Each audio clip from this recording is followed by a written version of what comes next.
programa Saúde e Educação. Este programa é patrocinado pela Faculdade Pascoal Dantas. A Faculdade Pascoal Dantas, com a intenção de trazer-lhes informações a respeito da saúde e educação, está recebendo a presença do professor Fábio Sabino, que é autor do livro Manual de Exegese, o Antigo Testamento, uma crítica em Ezequiel 28. É muito bom poder ter a sua presença, professor Fábio, e também poder conhecê-lo através da crítica. Posso observar aqui na contracapa deste livro autores, pesquisadores que contribuíram com a divulgação do livro do professor Fábio Sabino da Silva, endossando com as palavras o professor de hebraico bíblico e de grego bíblico da Universidade Metodista de São Paulo, professor Edson de Faria Francisco, que nos diz: poucos estudiosos brasileiros fizeram uma análise tão completa e profunda de um trecho do texto bíblico hebraico quanto Fábio Sabino da Silva. A presente obra apresenta uma análise crítica completa de Ezequiel capítulo 28, tendo por base principalmente as anotações do aparato crítico e da Massorá da Bíblia hebraica, da qual o leitor se beneficiará com o estudo deste rigoroso trabalho. O professor doutor Agnaldo Leite de Sacramento, que é membro da Academia de Letras da Grande São Paulo, também nos diz, de maneira brilhante e num estilo culto, no contexto da inteligência e de quem cultiva intimamente com Deus e com lágrimas originais das escrituras sagradas, hebraico, aramaico, grego e outros. Apresenta de modo renovador e com riqueza de detalhes, não só numa visão panorâmica, o sucinto livro de Ezequiel, mas também uma análise profunda e segura do capítulo 28.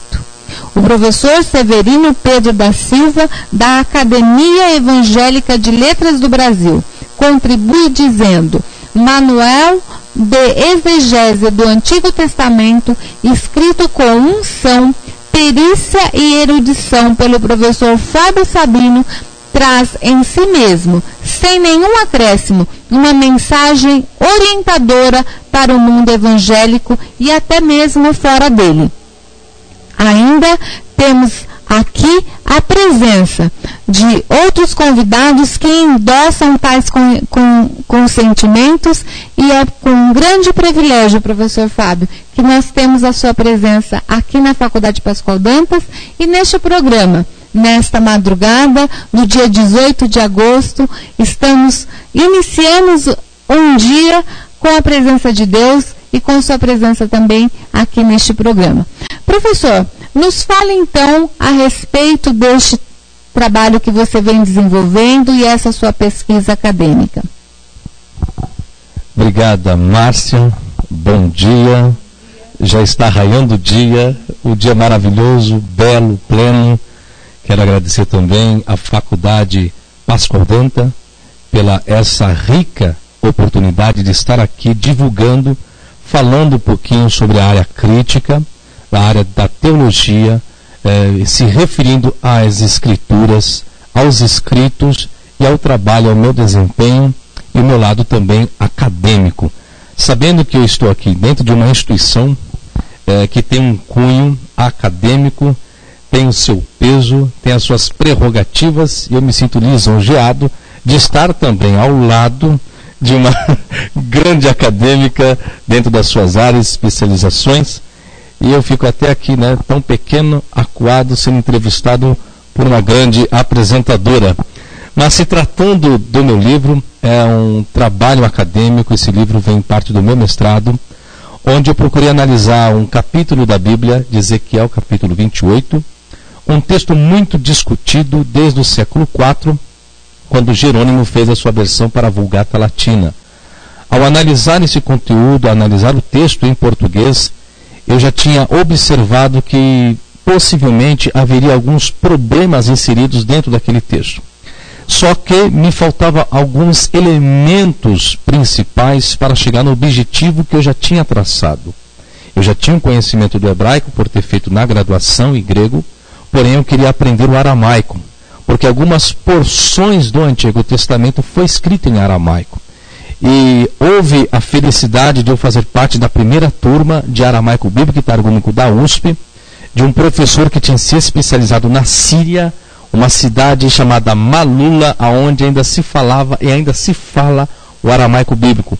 Professor doutor Reginaldo Gomes de Araújo, que nós fomos as cobaias dele para ele inserir a gramática de aramaico no Brasil, escrita em aramaico português.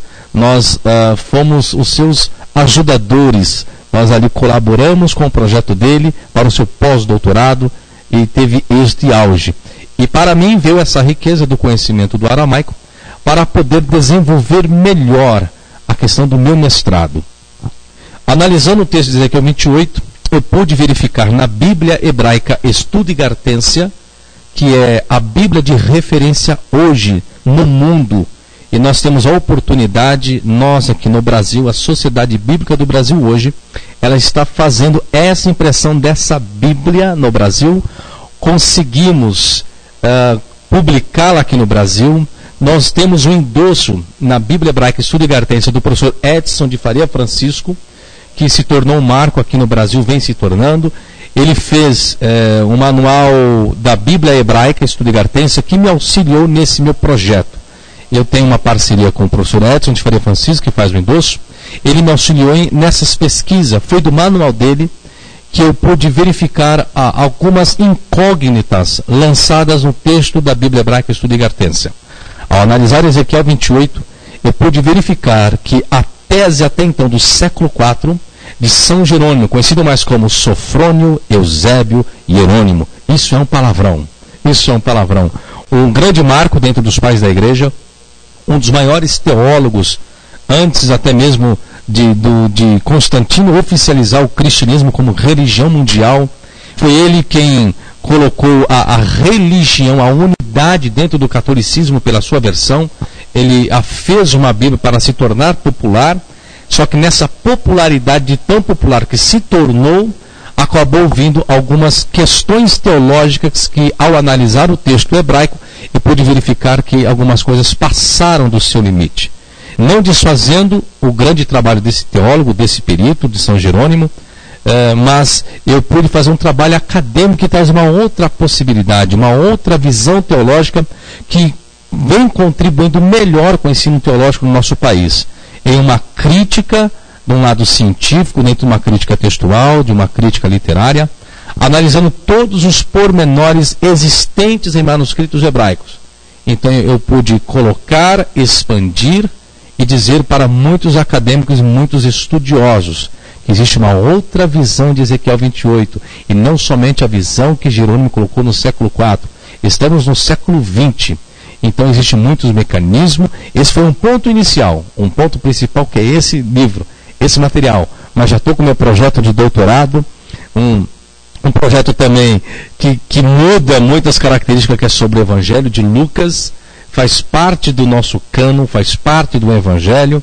E eu estava estudando sobre a história dos pais da igreja, o que levou eles a colocar 27 livros hoje, contendo o Novo Testamento. E eu fiz uma pergunta: não poderia ser mais do que 27? Não poderia ser menos do que 27? Se poderia ser mais, por que não foi? Se poderia ser menos, por que não foi?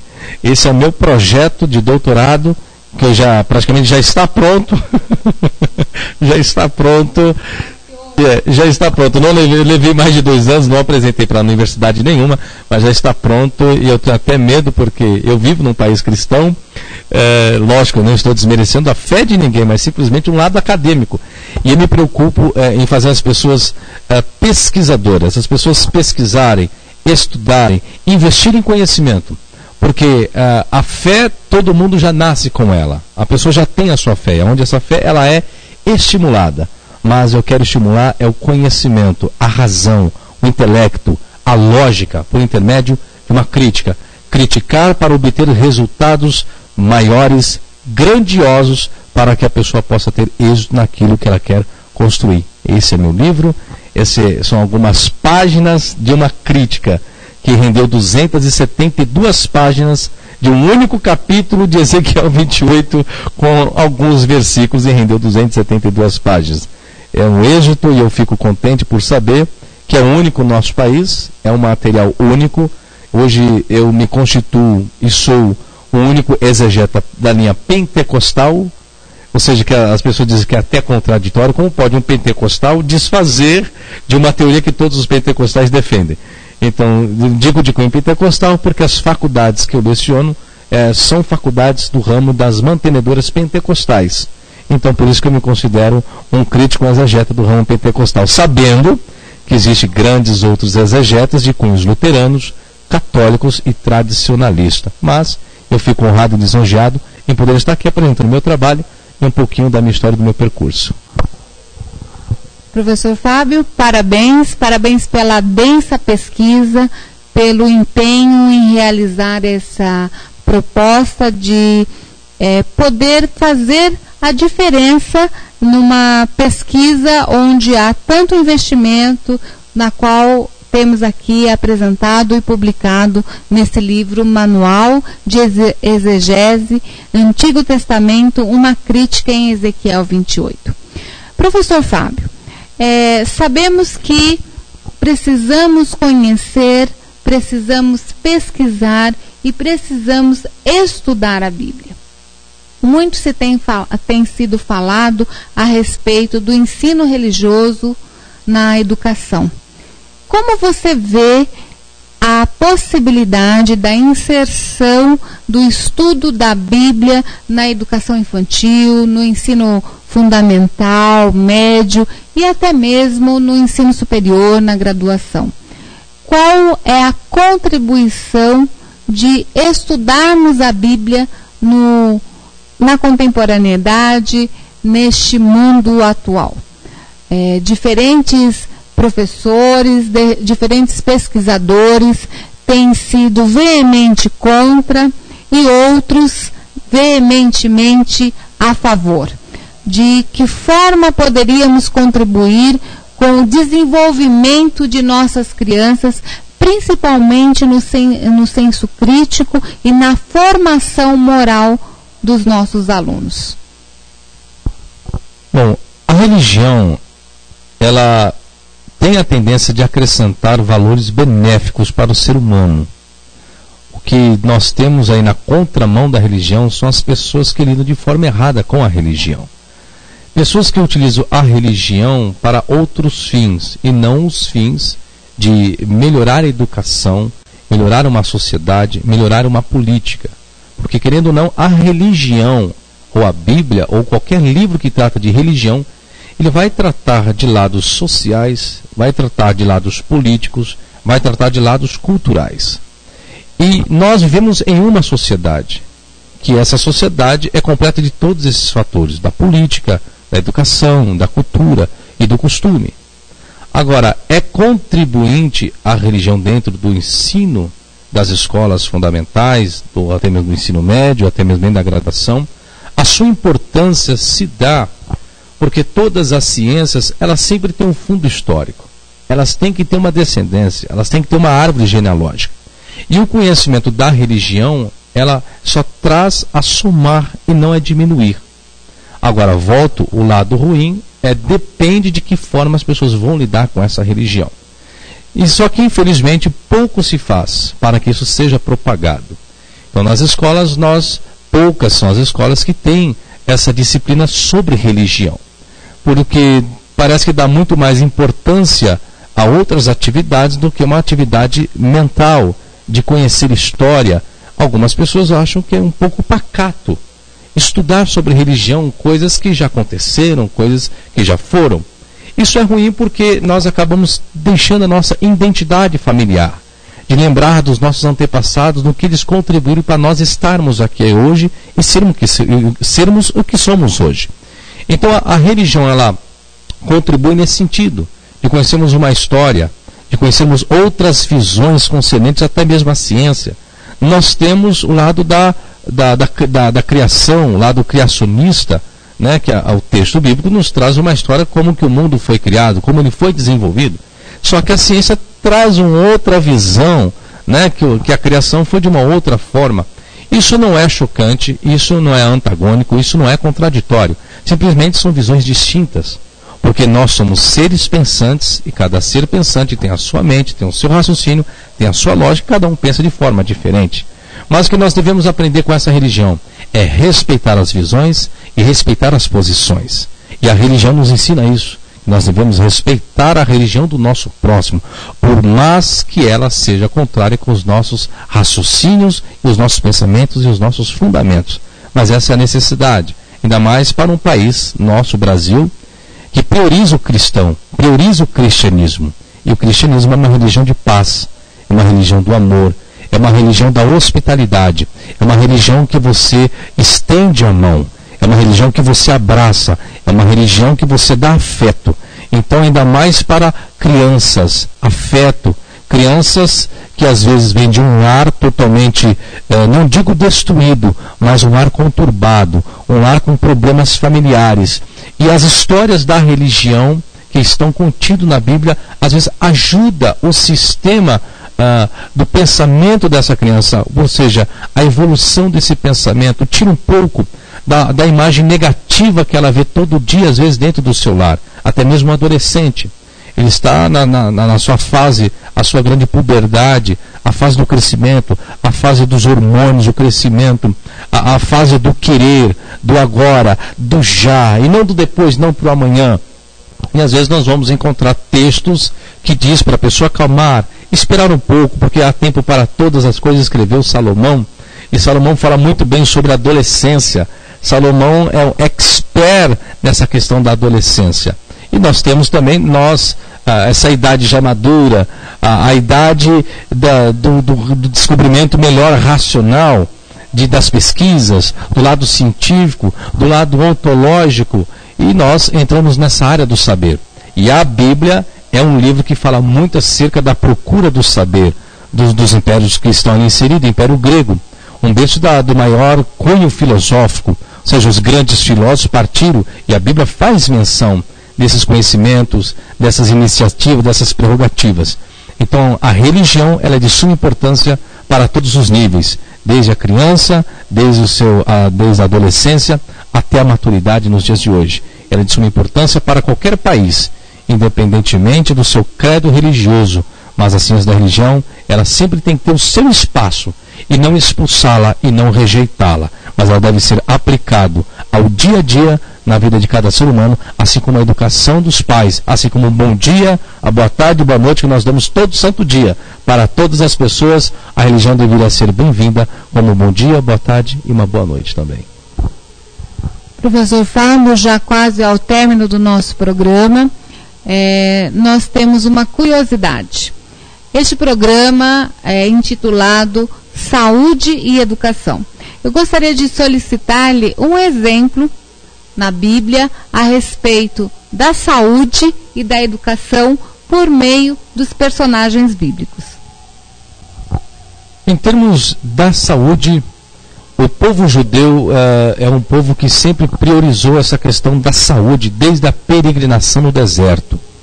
Então, a questão alimentícia era uma coisa muito regrada, muito dosada. Porque, segundo a história, para peregrinar 40 anos num deserto, olha, eu posso dizer que o nutricionista que estava ali no deserto, acho que ele já era pós-doutor há muito tempo. Então, nós encontramos a preocupação nos alimentos, e essa preocupação nos alimentos, ela se perdurou até pós-Jesus. Então, começou lá em 1500 a.C., eles colocaram algumas regras, algumas dietas, algumas proteínas, algumas vitaminas que eles deveriam usufruir disso. Mas não somente eles, mas todas as religiões procuraram também colocar essa questão, porque eles sabiam como eram povos nômades, e todos eles dependiam da guerra, dependiam da caça. Então eles tinham que se cuidar, ainda mais lá no Oriente, que é totalmente diferente do clima que nosso. Então a alimentação era totalmente regrada. Algumas dessas alimentações, elas vieram para o cardápio que é a Bíblia. Então a forma do que eles deveriam comer, o que eles não poderiam comer também, tanto eles não comiam tanta carne como nós aqui comemos. Então a alimentação é muito mais, e querendo ou não, isso é comprovado cientificamente. Quem come menos carne vermelha e come muito mais carne branca, então tem uma longevidade de vida, a saúde é melhor, a questão física é melhor, o sistema imunológico é melhor.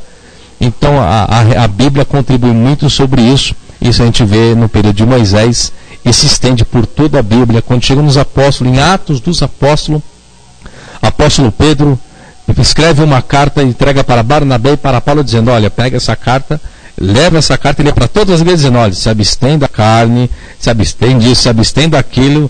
Ou seja, ele traz uma questão de saúde.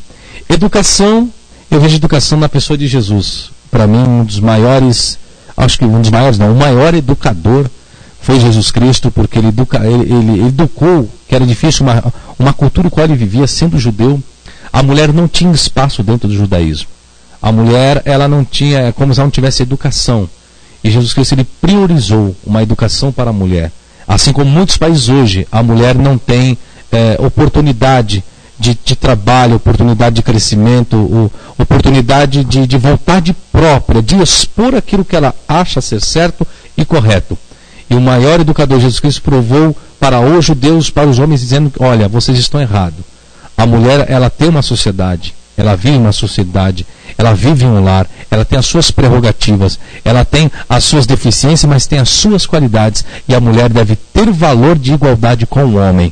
E tanto é Paulo lá na frente, depois que Paulo foi entender essa igualdade, que até então Paulo não tinha entendido, mas Jesus Cristo foi o maior educador, trazendo os valores do homem e da mulher, que hoje o nosso país Brasil, hoje nós vemos as mulheres se destacando, sendo presidente da República, não só no Brasil, como na Alemanha, na Itália.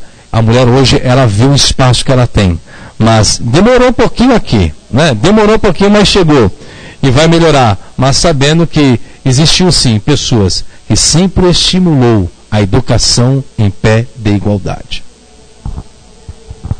Professor Fábio, fiquei muito feliz com a sua contribuição. Eu sou vegetariana, então sigo os princípios no sentido de cuidar do meu corpo enquanto templo do Espírito Santo.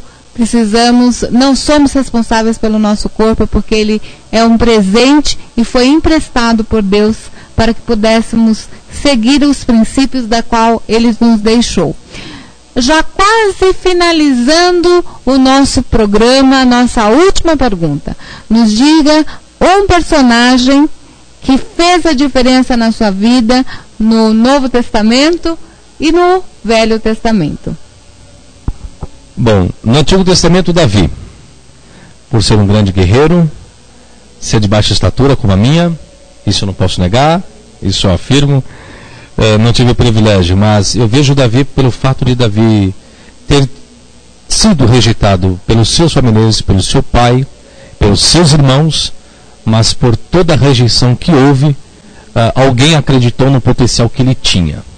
E quem acreditou foi Deus, e Deus usou um homem chamado Samuel, que encontrou no meio das ovelhas e o fez desse pequeno, rejeitado, desconhecido, rei de Israel.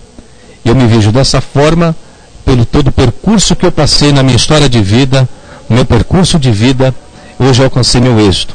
Então tive as lutas, tive as deficiências, e hoje eu pude me tornar como esse rei Davi. No Novo Testamento eu vejo Timóteo, por ser um jovem aclamado, um jovem acanhado, um jovem de princípios familiares, ao qual Paulo observa desde a sua infância, desde a sua avó, desde a sua mãe, sua avó Lóide, sua mãe Eunice. O jovem que precisava andar com suas próprias pernas. O jovem que deveria propagar aquilo que outrora ele tinha aprendido. O jovem que não poderia apenas depender de alguém que ele sempre teve como tutelar dele. Ele teria que aprender que, ao fim da vida de alguns seres humanos, ele tem que dar continuidade a alguma coisa. Ele tem que pesquisar. Ele tem que racionalizar. Ele não pode ser apenas um banco onde ele obtém o conhecimento. Ao contrário, ele também tem que fazer depósito. Ele tem que depositar o conhecimento na vida de vários seres humanos. Eu me comparo desta forma porque eu não posso ser apenas um banco, não. Eu devo investir. eu devo aplicar para ver outras pessoas também aplicando futuramente. Então eu vejo tanto Davi e como Paulo nessa trajetória. Como é bom crescermos academicamente, crescermos espiritualmente nos passos de Jesus. Que você possa, nessa madrugada, refletir sobre o personagem da qual Deus deixou para a sua vida como exemplo de perseverança. Foi muito bom estar com você, professor Fábio Sabino, neste programa Saúde e Educação, um programa patrocinado pela Faculdade Pascoal Dantas, que tem o cunho de trazer-lhes informações a respeito da saúde e da educação. Acesse o site Faculdade Pascoal Dantas, www.faculdadepascoaldantas.com.br, e conheça os diferentes cursos das quais nós propiciamos com a intenção de fazer a diferença na sua vida. Conheça também o Colégio Pascoal Dantas na unidade Pires do Rio, Tatuapé, Jardim Helena e Limoeiro. Colégio e Faculdade Pascoal Dantas.